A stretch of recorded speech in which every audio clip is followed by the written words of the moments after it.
We worked because we didn't. We were all like in a little bit of the wrong band. Even though there are some records I did afterwards with most of the same people that I'm even more proud of, you know, this is in a lot of ways the most important one. When you're switching between styles, something that, you know, our band did and that we did a lot of on that record, and having to learn over time to, you know, be more versatile and adapt to, you know, going from one style and then boom, pivot to the next style, and be able to, you know, hopefully do that in a way that works. It was a good portion of my life where like music was the focus.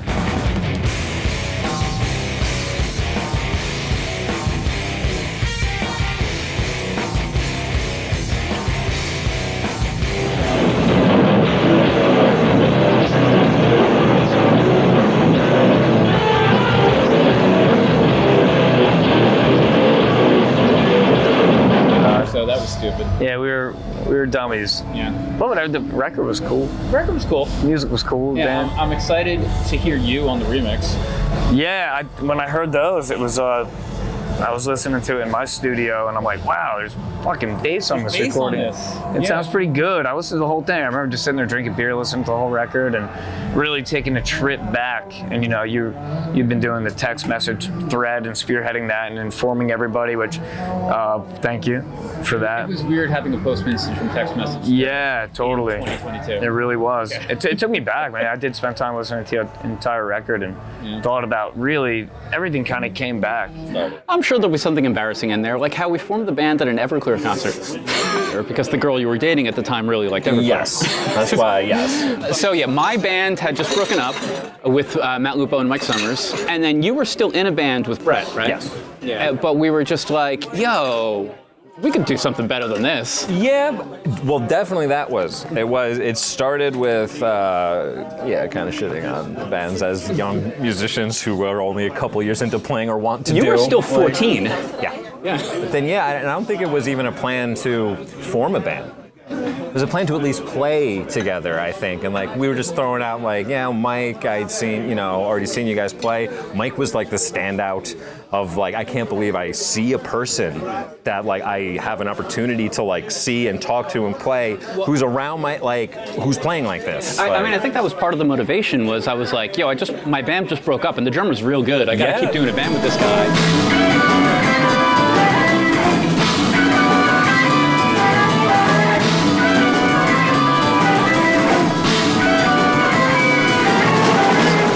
Very young. I had turned 17 a few months beforehand. Jim wasn't even 15 yet. Brett had just turned 15. Mike was 16 or 17, I forget. And then we did a few rehearsals, wrote about 3 songs, and then shortly after we were like, this is turning out really well. We have to get Matt Lupo in this band. So we did. Let's not forget, Matt just weaselly came in with his fucking trumpet, and just weaseling, man, I'll just play a little trumpet. I very specifically remember a formational tenet of the band originally being, okay, let's write a part, and whatever we think is the most perfectly logical next thing to happen after that part, let's do the exact opposite. And like there was, if you go back and listen to the early stuff, there's a lot of that, and it's like, why?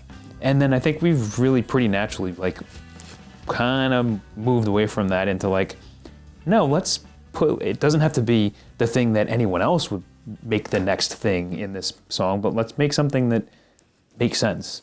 You know, the original thing we were talking about was like, let's just like do crazy, like whatever our first instinct is, do the opposite. But the songs didn't really get good until we got smart and said, okay, that was like a fun exercise when we were 14, but most of those songs were bad. Like ambitious, but bad. Yeah. Ambitious is a charitable, I mean like, but that's the thing, like they had to be for us to be able to then later have like the chops to then like kind of use that with better songwriting. Like, you know what I mean? Like, but also we were young, like there was like doing something complex was more interesting to us when we were just learning how to do complex things. The excitement, there's a drummer who is gonna allow us to have a part in 11 for like however long, like without like, but so let's shoehorn it in. See, and all that shit, you don't think about it, but like that's all learning and part of the experience of how to just get it done in any way. Like, oh, I know that works. Yeah. And you can actually do it in a more professional environment and apply more knowledge that you have.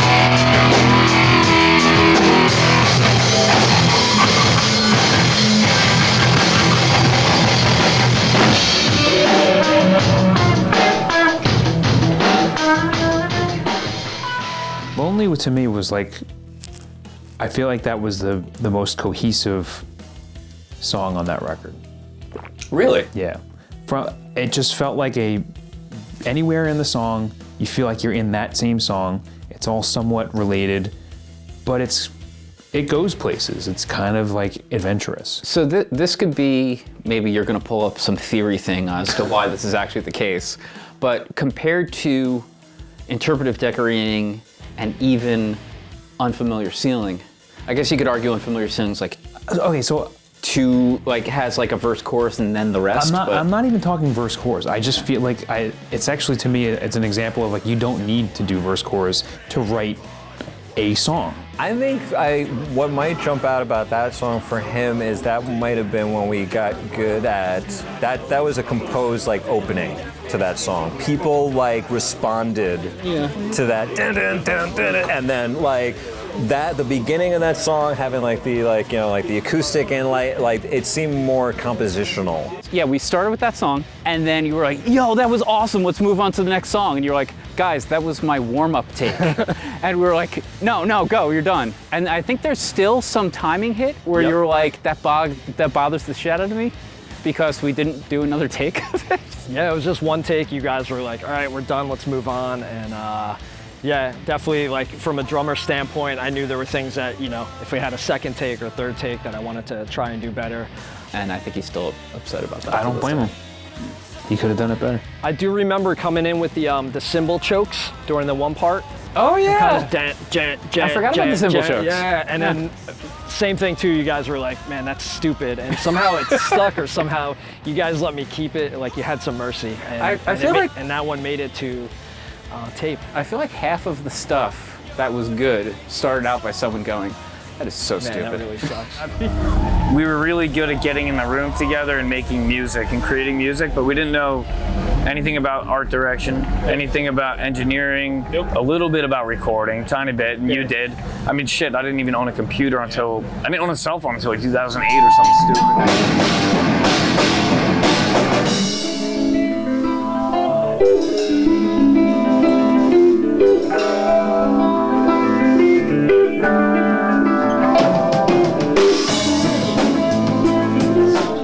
Here's a verse, chorus, and here's another song. But they're together. I don't know.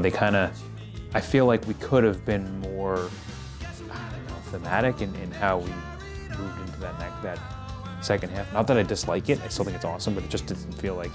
It feels like a different song. You weren't playing guitar when we wrote that, right? Like, weren't you like playing drums? Yep. And I think the first show we did, you were playing drums. Mike was still playing drums. Here's the thing. But I think that part, the way it is on the record, might have to do with how we started that kind of break and then dropping and the dun, dun, for the reason that I was playing drums like whatever, and there needed to be a time for me to go grab my guitar and go, and then realizing like, well, we got to go to somewhere, and I guess the answer might be, dun, dun, dun. I think we knew what was going to be coming, but like. Although, like, if there was any part I would expect you to do the Neurosis, like, second drummer thing, it would be the middle section. I don't remember. Yeah. I thought maybe the ending was where you grab, like, when it breaks to the clean guitar, the boo-da-da-ba, the boo-da-ba-da-ba-da, and then we brought Neguero. I thought that was maybe where you grabbed your guitar. I could be wrong. Yeah, I remember. I don't know. I think like that whole song, he was just like, I do remember. Yeah, we pulled out the extra the floor toms. Yep. Yeah. Matt had a drum set in his basement, that great drum kit. I don't know if you remember that. Yeah, were we writing that song mainly in his basement? We didn't have a set rehearsal space for a while, right? A big chunk of Terraforming was in Matt's basement. Definitely. Was it in Matt's? Yeah. I remember because we had like the after school, like weekly or bi-weekly practices, and it was like because of being close to school, like Matt's basement was the place for it. I remember the thing with you was like you didn't get really serious about playing. Like you were serious about practicing and shit, but you didn't really get into like doing the band thing until like a year and a half before we did that record. Yeah, and I was like really nervous too. I remember to record. I don't have anxiety when I record any longer. God, I mean, you've recorded me and seen me like throwing basses across the room and have tantrums and rip strings off and be a baby about everything. And it's that happened once that I don't remember what that happened on. I think the only time you like stormed out was on one song on that record. There was one song where you were frustrated as hell, and you came back after 5 minutes, but you were like, ah. Did we write that? In that brief window where Brett wasn't like making rehearsal very often, and like, were you playing bass at rehearsal? I swear I remember rehearsals where like Jim was on drums and I was the only guitar. Did we write that? We wrote that song after Times of Grace came out, right? Yeah, I'm sure. Specifically, the song where Steve Von Till was playing toms instead of singing.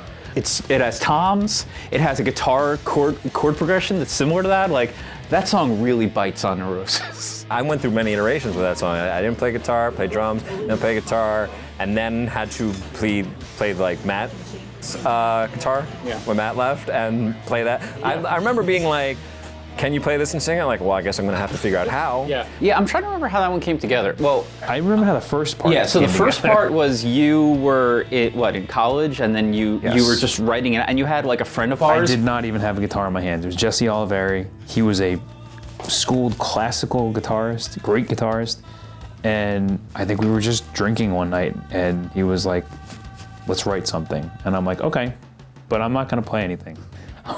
I'm just gonna ask you to play notes, and we just kind of like went that way. Did you? So did he actually write any notes on that song? I don't think so. Because if he did, I would feel bad if we didn't give him writing I'm pretty sure he didn't write anything, but he did all of the playing. I basically was like, oh no, do this there. No, okay, go there. Yeah, but we definitely stitched that together. You had the beginning, we jammed out that second part in the room, and then I think I just like brought in the final riff one day, and I was like, hey, this is similar to that part.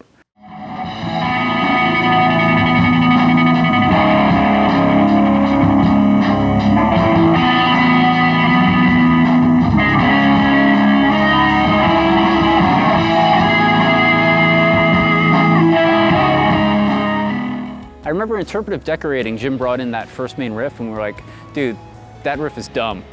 And we were wrong, it wound up being good, but it's just like 2 chords. It might have been maybe like the simplicity of that riff versus like if we were more of like a progressive mindset at the time, or going for, like more complexity or some things that were more mathematical. I mean, that was always the tension of the band, like with Jim sometimes, was he was always the one that's like, I got a really good song idea. And we were like, songs?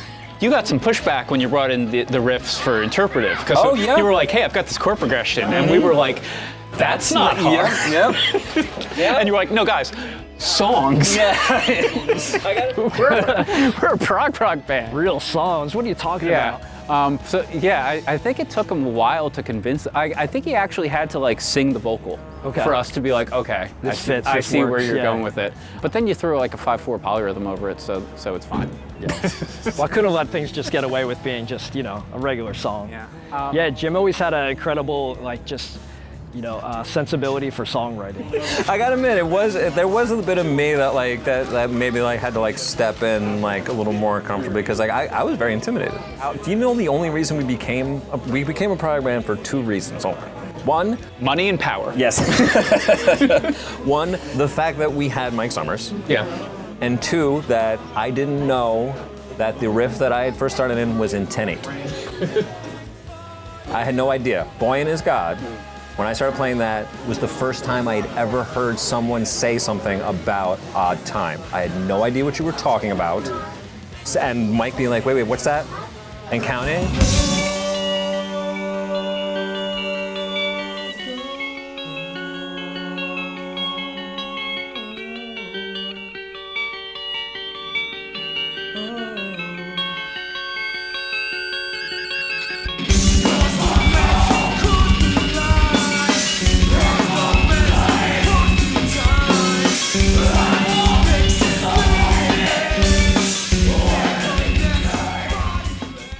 Buoyant is God. God? Yeah. I do remember rapping, but we're not going to talk about that. Yeah. In all fairness, I think you had been playing guitar for like a year and a half. Yeah, but that's what I'm saying. Like, but the accent.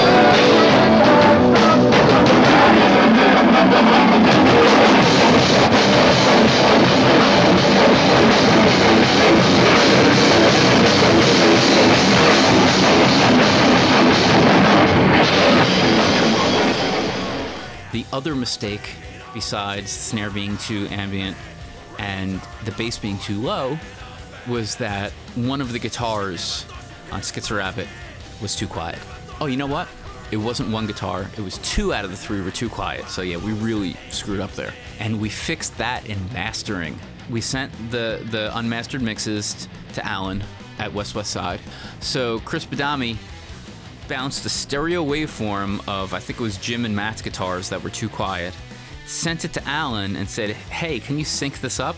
Which really shouldn't work, because of, you know, like, you're slightly off and you're gonna have phase cancellation. You might actually wind up with them being quieter. Because this was analog tape. The playback is never exactly the same speed. So it wound up being like slightly slower or slightly faster than the previous bounce down.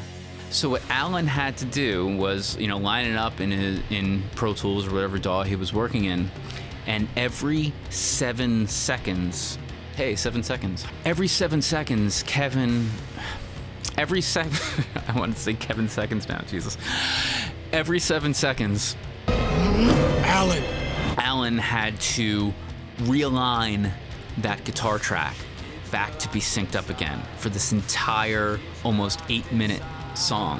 But whatever, it worked, and you can't really tell. But that shouldn't have worked. Somehow it did. Schizorabbit to me was a very straightforward riff. How it turned into like I didn't know it was in 7, and then all of a sudden that song now would branch out and become like, yeah, one of our first. I would say like we were still gimmicky, but we had kind of like, we started getting good at the end of that song. Yes, was it like a little bit of this, but I think not a bad, like, I think we did like an interesting like way. I do remember Schizorabbit, and like that rhythm, the beginning of that beat, that's a rhythm that Matt came up with. Or he might have had the beat already with the riff ready to go. The part 1 of it? Mm-hmm. I'm pretty sure that was me. Oh, okay. No, so, all right, so here's the 3 things I remember Matt, about. I'm trying to throw you some bones here. Okay. Here's the 3 things I remember about writing that song was 1, Jim wrote the main riff in part 2, right? The I think. That you'll have to ask him. That I don't quite remember. I think that was Jim. So, and the main riff in part 1 is the same notes in a different rhythm. And I'm 96% sure that I wrote that riff. But actually, I think, actually this might be where you're remembering Matt. I think when I wrote it, I was thinking of like a more Tom Morello-y, kind of like, and maybe Matt was the one that suggested making it real stiff. Although I feel like if anyone's going to suggest like toms and making it stiff, that sounds like a Jim thing. I feel like somebody was throwing up like Sepultura. And they're like, hey, some Sepultura vibes, and that's where like the tribal beat came into things. The last riff of that song was just like, hey, I've got a fun exercise. Here's 4 notes from, you know, we had a 4-song demo before that, and it was like, hey, here's 4 notes from this riff, 4 notes from this riff, 4 notes from this riff, 4 notes from this riff from each song. But I still think it was good. It was good. I don't think that by that point. But it was gimmicky.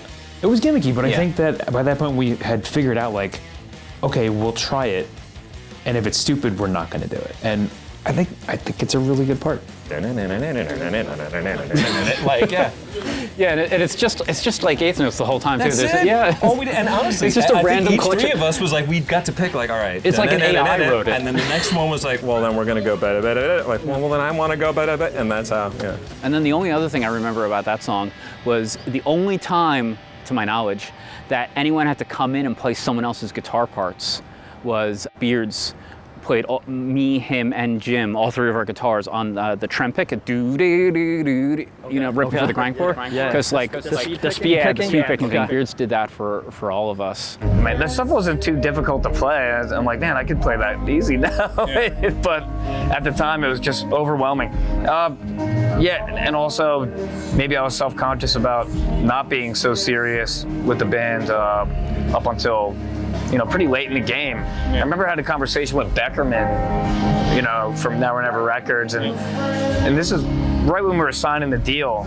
And I'm like, what happens when dudes can't cut it? And he's like, they get fired. And I was like, in my head, I was like, I'm not cutting it, and I know I'm not cutting it, and I better practice this fucking thing. And I think by the time we started talking to them, you were really into it. yeah, I got into it. I just wanted to play. Yeah, and then you became the most then you became like the engine of like motivation for us.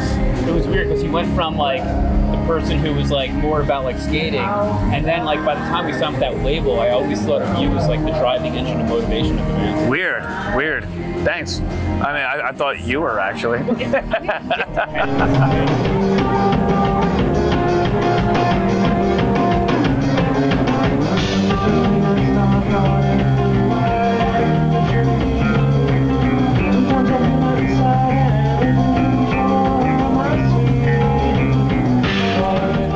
I forget which song wasn't going well, but it was a vocal that someone else had written that I was supposed to sing, and then it was like, let's do something, and we went to AMPUTEES.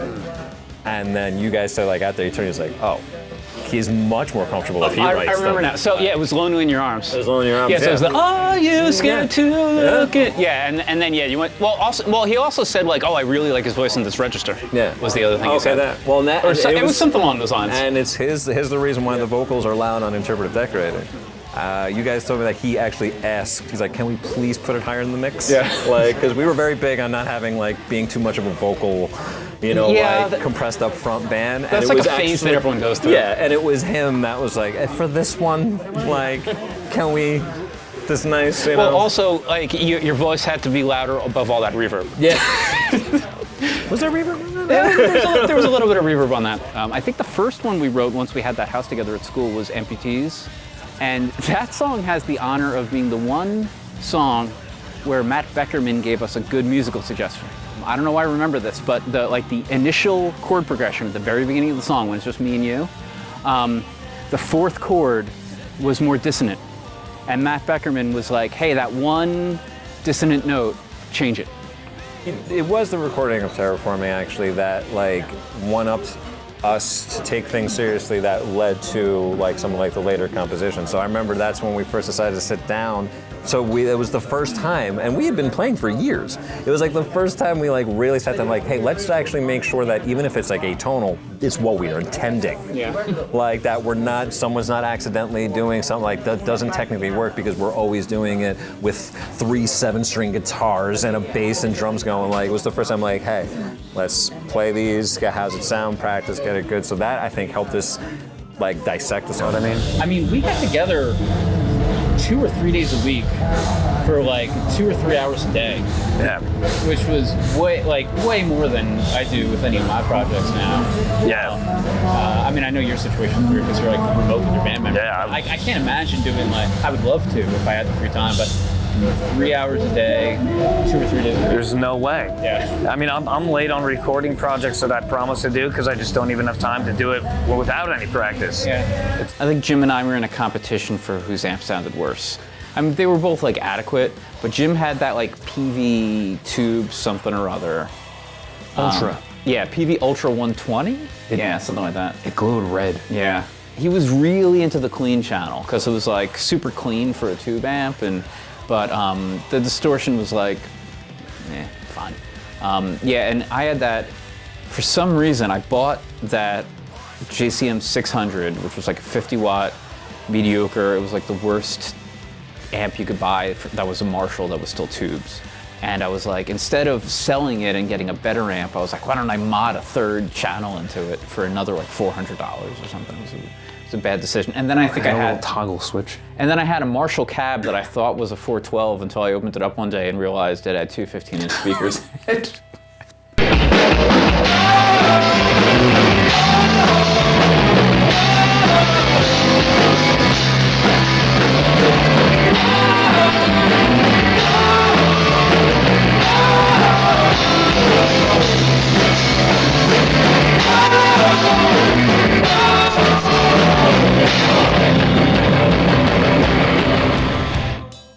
Settle a bet for me. Does Rotating Cryptoid have a chorus?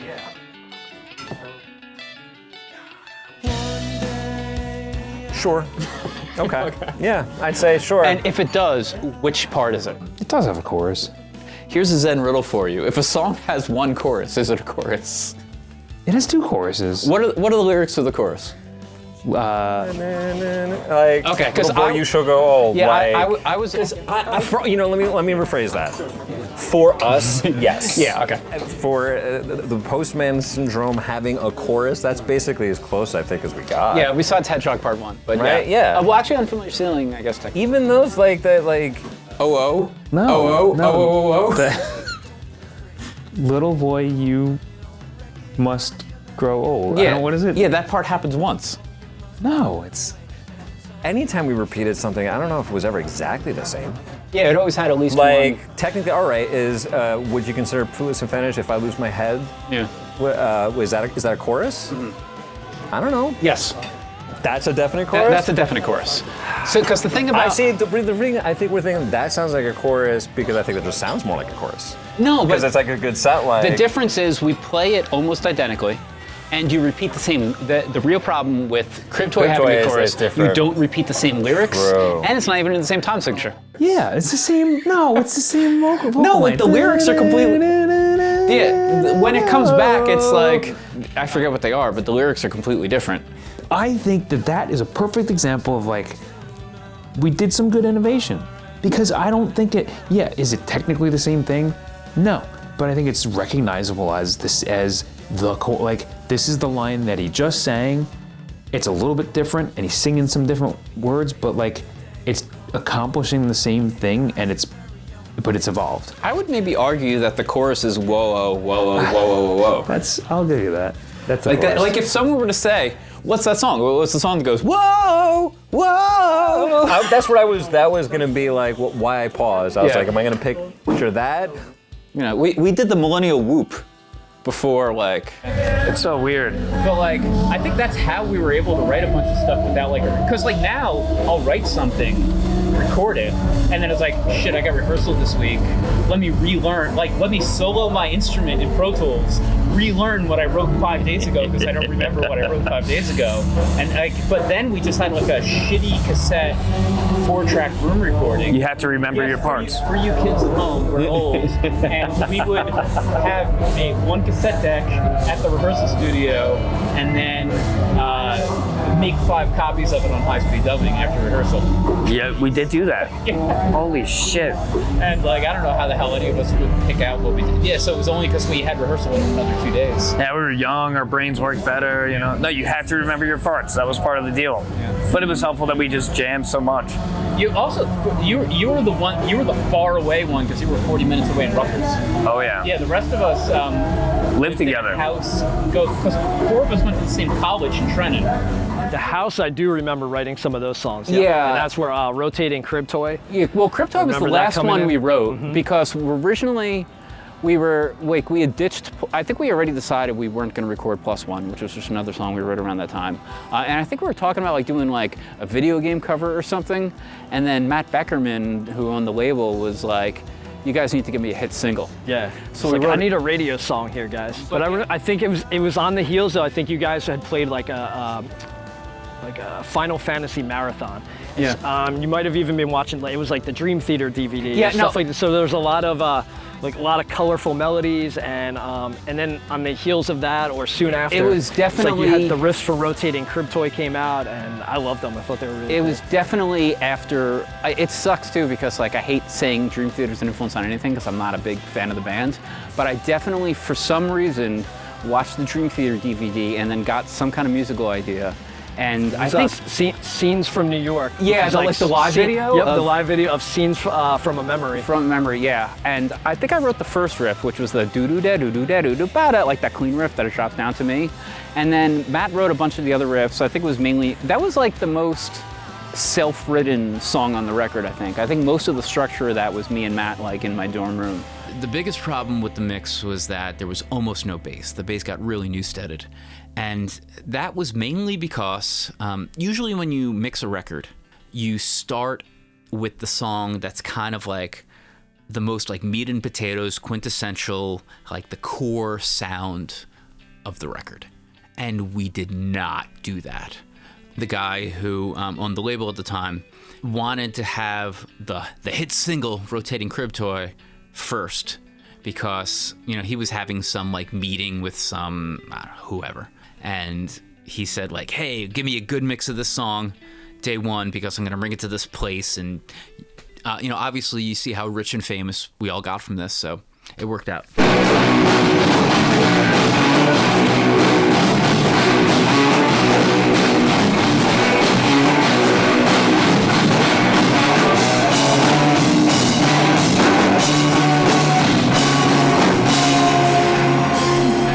Volume fact, right? Because that had a tempo change.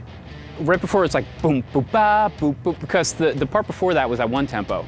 It's weird thinking of like how much stuff we're used to now, because like we got computers, but that was on analog tape. So I think we had to like just like stop the recorder, and then they just like started a new click track, and then you just had to like kind of come in. Yeah, I think we just kind of recorded it in like 2 or 3 different parts, depending on the tempo change, and we'd like do up to as much as one tempo, stop, and then just kind of approach it like a new song or new tape. I think that's why, because I think when we were rehearsing it for the record, it was like a 1, 2, 3, boop, da, ba, but then on the record, it's like, woo. And we did that because I think we couldn't time out, like, 2, 4, because of the way we had to stop recording and then start a new click track. So I think like the woo on the tape was actually a recording necessity, because we couldn't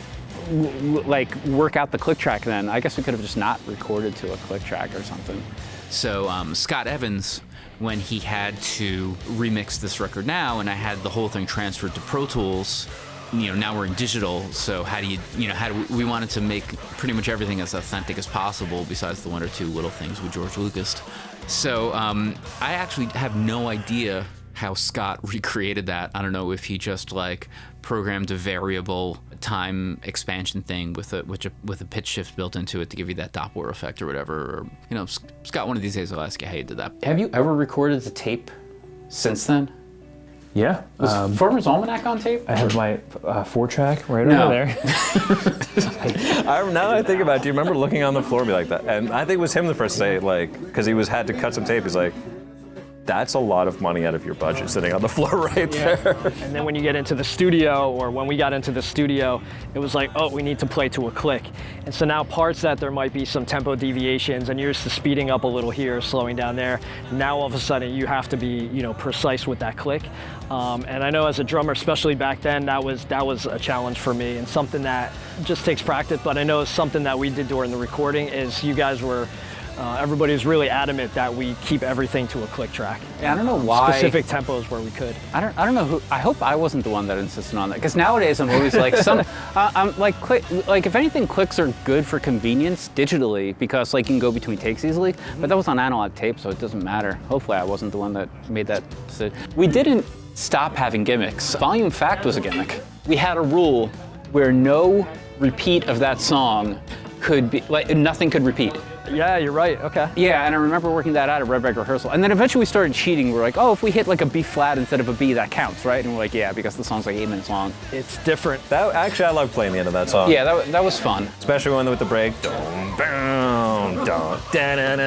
I used to love that part of the set. I think the difference with the gimmick on that song is it's just one gimmick. Yeah. Like, I think sometimes like one gimmick or exercise can be good as long as you don't force it too much. Gimmick, but like the same way, like, all right, it was like a comedian doing a callback, a gimmick. Yeah. So like fact, I don't think I had lyrics down for that before we were in the studio. Yeah, well, the lyrics that you used are from what, like Asimov or something? Yes, but I think that they're Asimov quoting Victor Hugo or something like that. And the line that Joe sings. But like, I just wrote lyrics, and I don't know that they have anything to do with anything that anyone else is singing about in that song, and that's my fault. I think I drank beer most of the time. Yeah. I did the that's what I came up with. I remember in the rehearsal studio.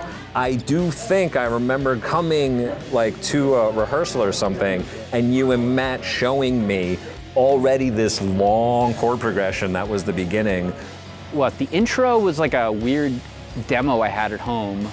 And then I think most of that one we wrote at Red Bank Rehearsal. The jazz riffs? Yeah, the jazz riff Like I had like, it was like a home demo.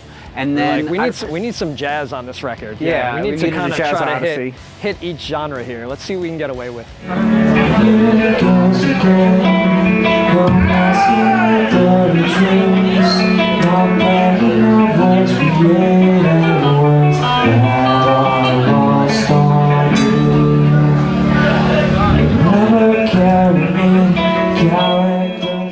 The writing of that was uneventful, like it just went. Was that the easiest song we wrote in terms of writing? I would say that is probably, not of all of our songs, but of all of our more epic songs. Yeah. Maybe not so much the second, part 2, but is probably, I would say, the most I had brought in.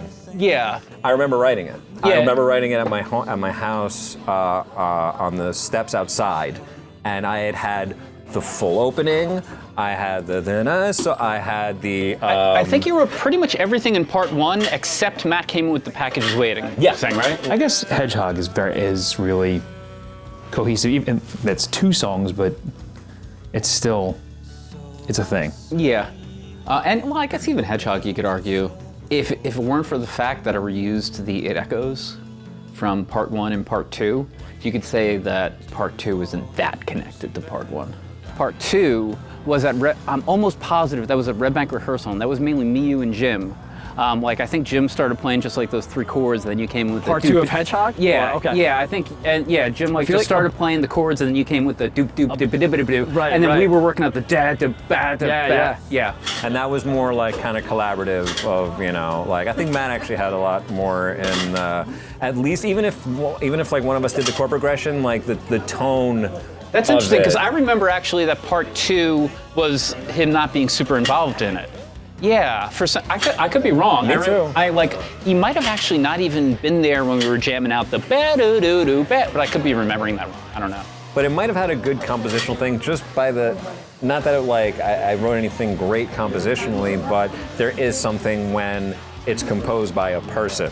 Yeah. As opposed to like a part and then someone else has a part and then someone else has a part. And now that could work and we got good at that.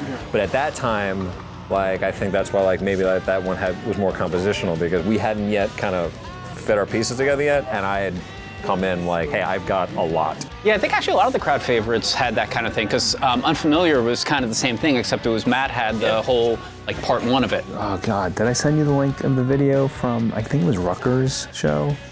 The Hedgehog video? Yes. Like I was like, wow, this is done really well. Yeah, we pulled it off. It was done well. Like like you and Jim managed to sing those parts really well for real crappy PAs.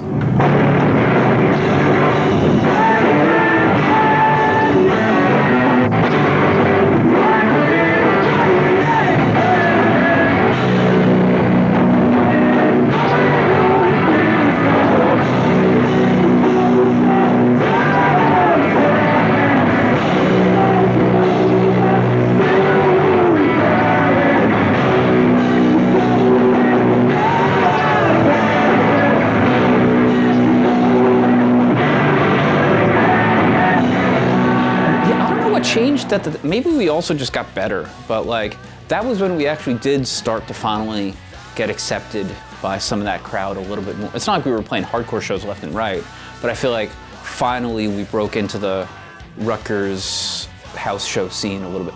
You know what it was? Brett. Yeah.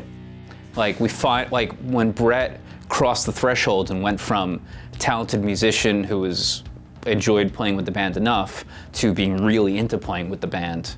He started making connections and hooking us up with shows. There's definitely the Brett Bamberger factor of you will very quickly network with everybody. We didn't know anything. I mean, we're like, do we get a van? Oh, we did it. How do we do it? Do we get insurance? No. Afterwards? But we did a couple tours that we booked. Yeah, After the record was done, before it even came out, we did our first like week-long tour, and then right when it came out, we did like a month overall. And shortly afterwards, the label folded and the band was still active for a few more years, but a lot of the momentum that was behind us was kind of gone. And then, life stuff happened and Matt left the band when we had a second album written. And that second album never came out on a real label and never really got recorded. Fortunately, we had good demos that we massaged. But the story of the time after this record and writing that second album that never really was is a story for another time. Everything kind of came back, all the good and the bad, it was really awesome. It wasn't bad, but I just remember like looking back and actually feeling bad myself about not being as good of a bandmate as I could have been during that time, you know what I mean? The time around that record, I remember people referring to you, Jim, and I as the Trinity? Triumvirate, that was it, sorry. And I think it was because like we would just, no matter where we were or who was there, the three of us would just be talking about music. Towards the end of college there, but still not out in full adult like job mode, speaks to like the creativity that I think that, at least for me, I was still feeling. I mean, you can have creativity and pull influences and inspiration at any point in your life. Yeah, I don't really even know, man. I know where we're all at now, and it was all just part of the ride. Huge fond memories of it, like as tense and weird as it was. I do credit probably the writing of that record with a lot of what I'm able to, like the musician that I was able to become. Yes. It was awesome. Yeah. I can't believe how much happened in such a short period of time, and how much fun I had, and I was appreciating it at the time, but even still, I probably should have even appreciated it more.